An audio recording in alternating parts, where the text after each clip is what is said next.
Os narradores vêm chegando de todo canto, bem feliz, vão fazendo a romaria das histórias desse país. Se achegue pra escutar, tem muita história pra contar.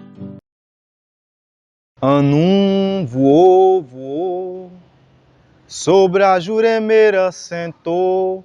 Eu vou contar uma história que a minha mãe me contou. Morava por essas bandas finado Nancica, conhecido como Venâncio, e finado Zé Panta. Ambos eram guardiões da memória daquelas comunidades na Chapada do Araripe, bem pertinho do Caldas, ali na Gameleira, Água Fria e Formiga. Nancica era um senhor que andava descalço. Ele veio do Pernambuco, trouxe consigo muito sorriso.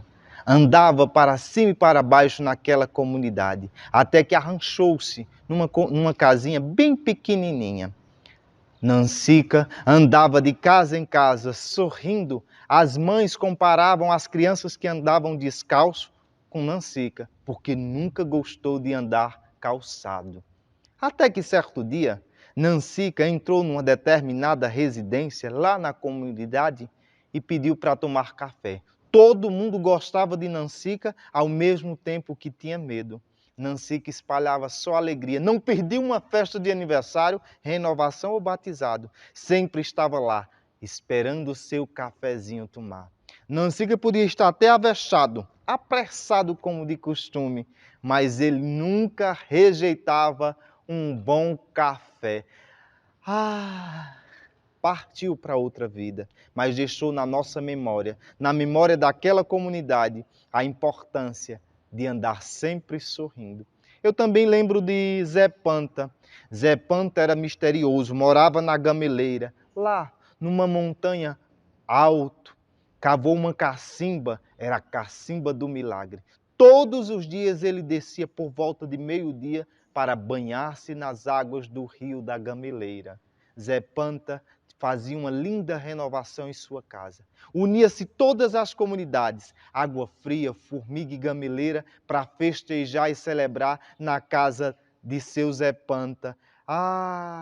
Sempre no final ele dava aquela cumilança a todo mundo. Todo mundo saía feliz, subia a ladeira da Gameleira, altas horas da noite, contando história, e as fofocas rolavam sempre. Até hoje eu me lembro de quão misterioso era aquele homem que andava benzendo as matas e tomando banho nas águas claras do rio da Gameleira. Essa é a história de Nancica e Venâncio. Anum voou, voou, sobre a Juremeira sentou. Contei uma história que a minha mãe me contou.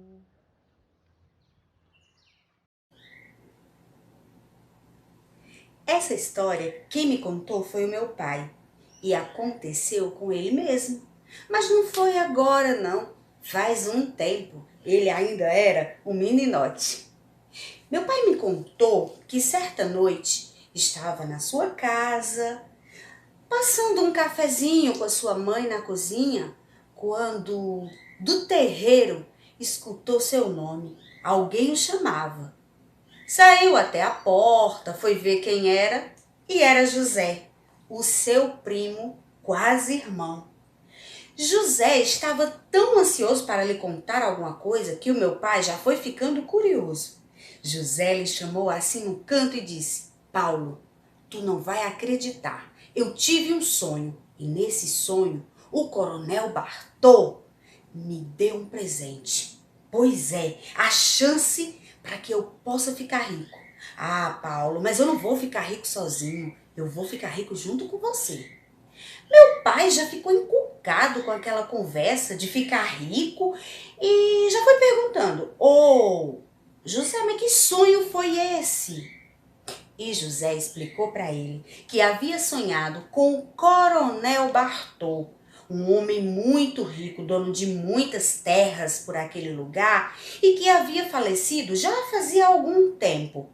Mas no sonho ele falou para o José que não tinha descansado ainda. A alma nem tinha subido e nem tinha descido, continuava por ali, vagando, perambulando, porque ele havia guardado todas as economias de sua vida num baú, um verdadeiro tesouro que estava enterrado. E ele também disse para José onde estava esse baú, onde estava esse tesouro que ele estava dando de presente para José, para a alma dele descansar. Estava lá, embaixo do pé de cajarana. Quando se falou no pé de cajarana, meu pai me disse que os dois tremiam na base. É que o pé de cajarana tinha uma fama de ser mal assombrado. Bom, mas os dois, se mostrando corajosos, foram lá para investigar, verificar e, quem sabe, arrancar, desenterrar o tesouro. Afinal de contas, o coronel havia dado para o José. Foi só o tempo deles pegarem 2 enxadas, 2 candeeiros e seguirem estrada fora, porque já era noite. E o coronel havia dito no sonho: José, você precisa estar lá pontualmente meia-noite. Então eles seguiram. O pé de cajarana não era tão perto da casa, não. E andaram. Parece que quanto mais eles andavam, mais distante o tal pé de cajarana ficava. E continuaram, segurando os candeeiros, enxada nas costas, e seguiram, até que avistaram o pé de cajarana. Rapidamente se combinaram. Enquanto um seguraria os 2 candeeiros, o outro iria cavar para desenterrar no lugar que o coronel havia indicado. Mas quando José deu a primeira enxadada na terra, foi uma ventania que saiu não sei de onde. A primeira coisa que aconteceu foram os candeeiros que foram apagados imediatamente. Eles começaram a tremer de medo, a ficar arrepiados. E o meu pai lembrou das histórias que a sua avó lhe contava, histórias de botija.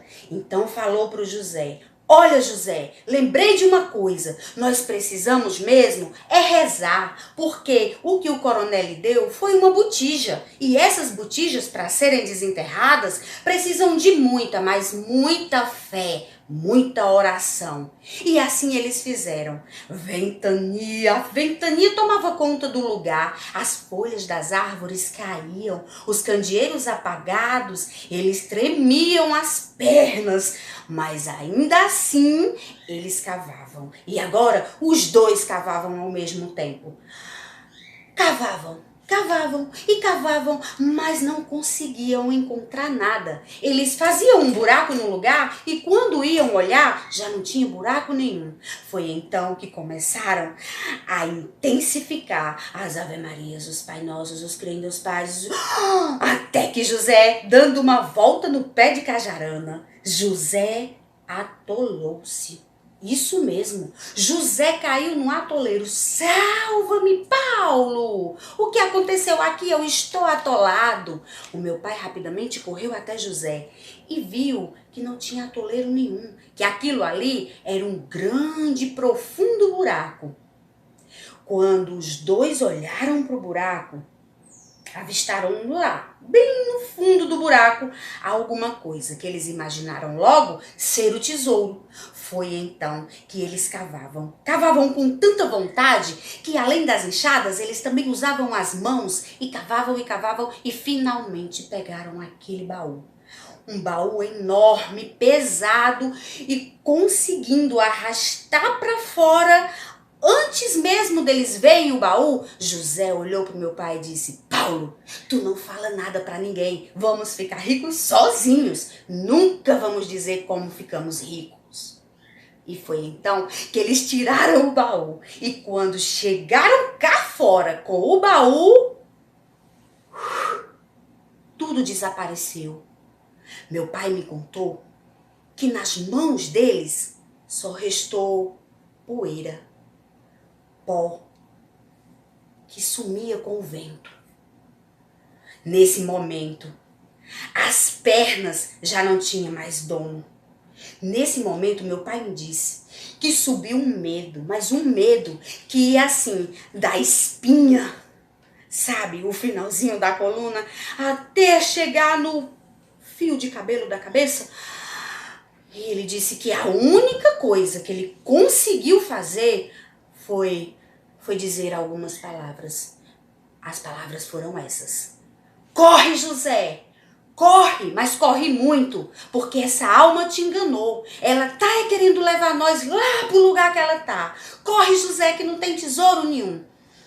Disse que eles correram, mas correram tanto que o pé batia na bunda.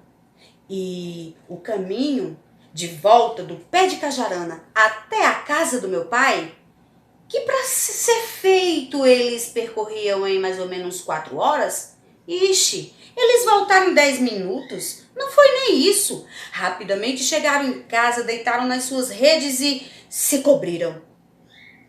Se cobriram com lençol e não pensavam em outra coisa. Só em pedir a Deus para nunca mais receber presente de alma nenhuma. Para nunca mais nenhuma alma rica lhe dar botija de presente. Diz a lenda que quem vai desenterrar uma botija, assim me contou meu pai, não pode ir com ganância, tem que ir de coração limpo. E foi por isso que os dois não foi dessa vez que ficaram ricos. E foi assim que o meu pai me contou. Deus, ele teve a preocupação de criar um casal de cada espécie. Então, ele pegou o barro e fez o homem e a mulher. Colocou no forno. Em sua poltrona, ele sentou-se e esperou que saísse do forno para moldá-los. Só que Deus dormiu. Foi quando, de repente, ele sentiu um cheiro de queimado que vinha lá do forno. Ao tirar o barro, ele viu que suas criaturas estavam queimadas. Elas estavam queimadinhas da cabeça aos pés e os cabelos frisados de tanto calor. Ele as examinou e caiu na gargalhada. Eis o mistério da criação. Vou guardá-las. E colocou-as na África. Todas as vezes que Deus colocava o barro no forno, novas criaturas eram criadas. E assim criou homens e mulheres e as depositou na Europa, na Ásia.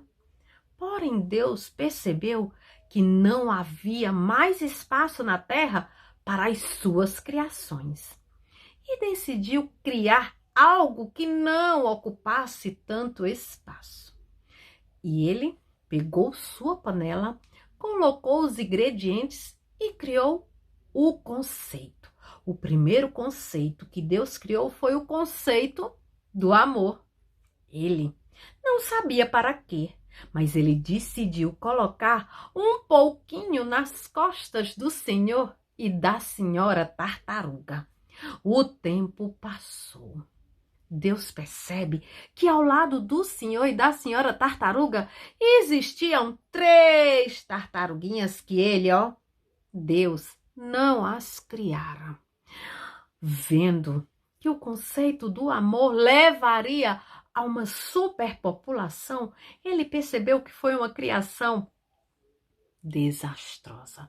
Porém, os outros animais foram com Deus, viram o carinho do senhor e da senhora tartaruga com as suas tartaruguinhas e eles foram lá com Deus desejar o mesmo. Vendo que isso levaria a uma superpopulação, Deus decidiu criar um outro conceito, o conceito da morte. E comunicou aos animais, mas eles pouco se importaram. E assim, novas criaturas foram nascendo. Nasceram muitos chimpanzés, girafas, hipopótamos, homens brancos se envolveram com mulheres negras e novas raças eram criadas. Porém, Deus percebeu que a única que não havia pedido crianças foi a pedra. A pedra, ela foi firme em dizer que detestava criança. Ela queria ser única e imortal, já que ela recusou a sua parcela de alegria e de felicidade. É por isso que usa aquela expressão, coração duro feito pedra. Faz referência a isso. Bom, o tempo passa e Deus percebe que os pais foram lá, né? Dizer que apesar das crianças serem adoráveis, elas eram muito inquietas. Então, Deus percebeu as olheiras dos pais e viu que era hora de fazer algo urgente.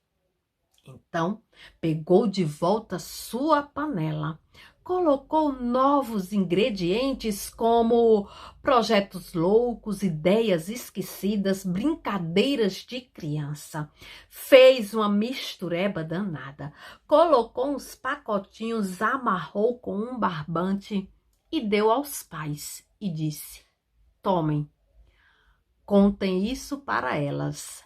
É um novo conceito que se chama histórias. E em nome da memória, eu contei essa história. Tchau! E até a próxima história.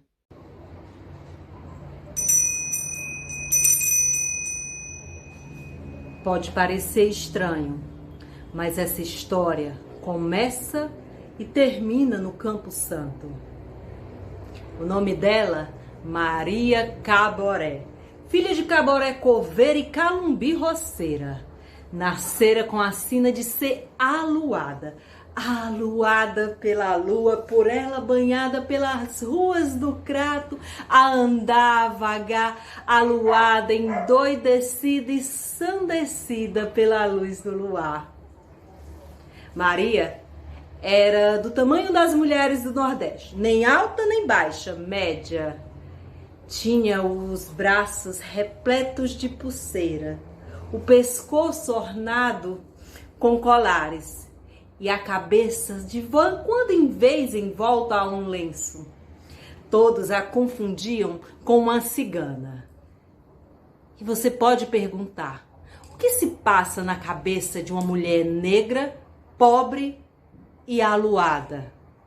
Na de Maria passava versos, rimas e amor.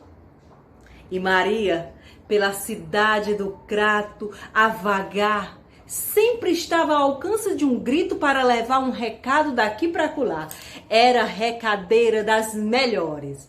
E as pessoas sempre pediam a Maria, que era extremamente caridosa, para carregar água para suas casas e carregar também os dejetos de uma sociedade que sequer sabe limpar a sujeira que faz.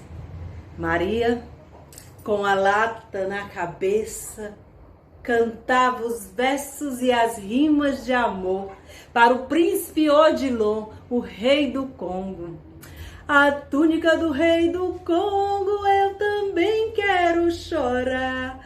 E na cabeça de Maria, uma lata de água límpida, transparente, como dessas recém-saídas das nascentes do sopé da Chapada do Araripe. Eu também quero chorar.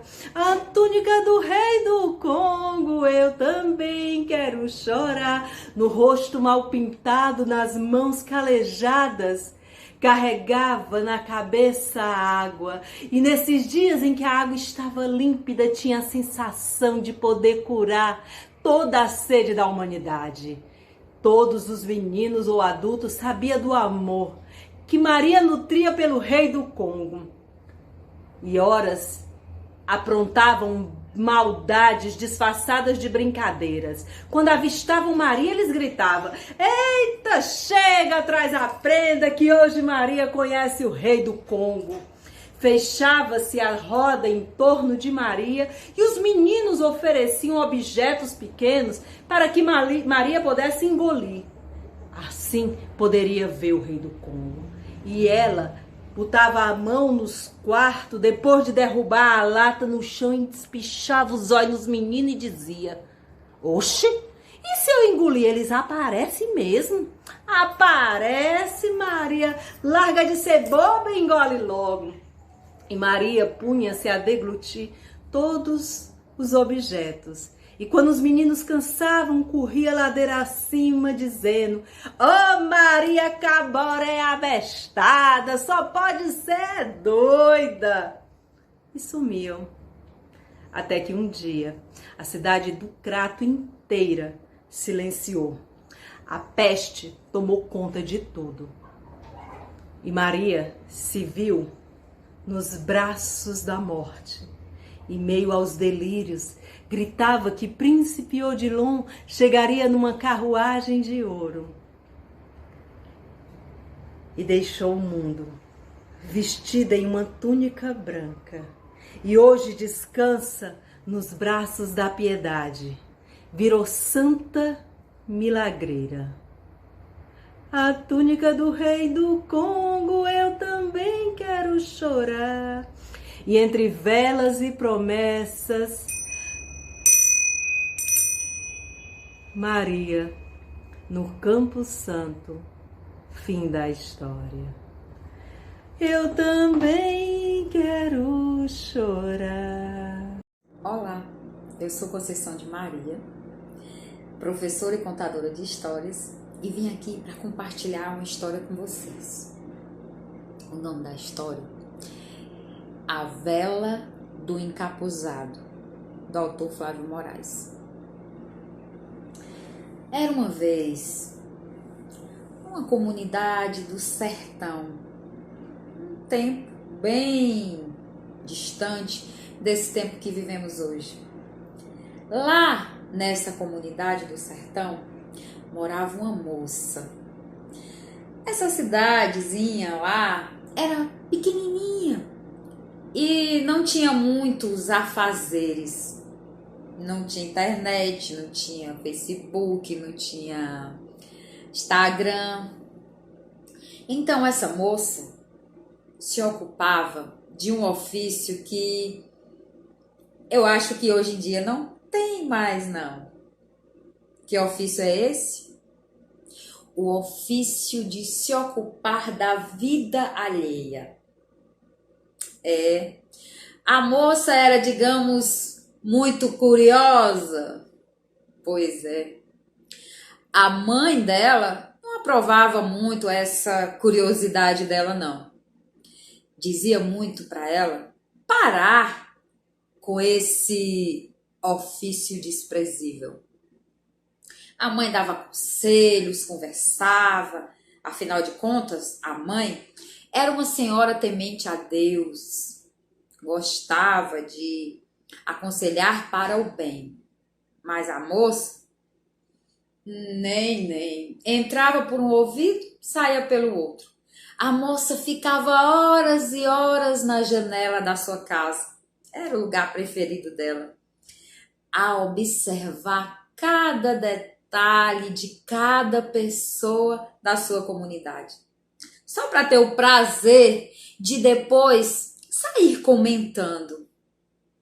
Realmente era um ofício muito desprezível. Bom, um dia, assim, era por um mês de fevereiro, próximo à procissão das Candeias.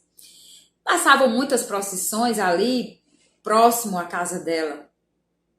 Nesse dia, passou uma procissão de encapuzados. E a moça na janela, observando, muito curiosa, como sempre. Lá para as tantas, saiu da procissão um um dos encapuzados aproximou-se da janela da moça e pediu que ela guardasse uma vela até a volta, onde ele pegaria a vela de volta.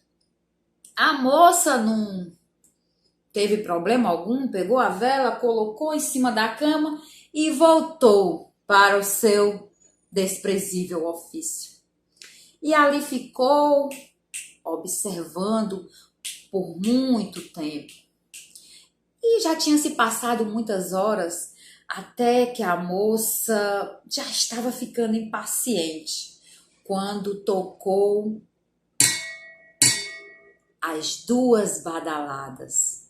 Eu não sei se vocês sabem, mas quando toca as 2 badaladas à meia-noite, é a hora que as almas penadas voltam das suas peregrinações pelo mundo. E foi nessa hora que a moça ia fechando a janela quando olhou pela fresta e viu o homem bem apressado na direção da janela dela. Era o tal encapuzado, que já vinha pegar o que era seu. Aproximou-se, esticou a mão e pediu. A moça foi lá, pegou a vela, não observou nada de diferente, apenas achou um pouco mais pesada e talvez maior. Quando a moça se virou para entregar, foi assim como um passe de mágica, o tempo mudou de repente. Escureceu tudo. As nuvens que nem estavam aparecendo cobriram aquela lua brilhante e ficou escuro como se fosse chover. A moça não via nada até que trovões e relâmpagos. Um relâmpago cortou o céu de ponta a ponta e iluminou a mão da moça, que olhou e viu que o que ela segurava não era uma vela, e sim o osso de um defunto. A moça ficou tão assustada, mas tão assustada, que gritou e desmaiou.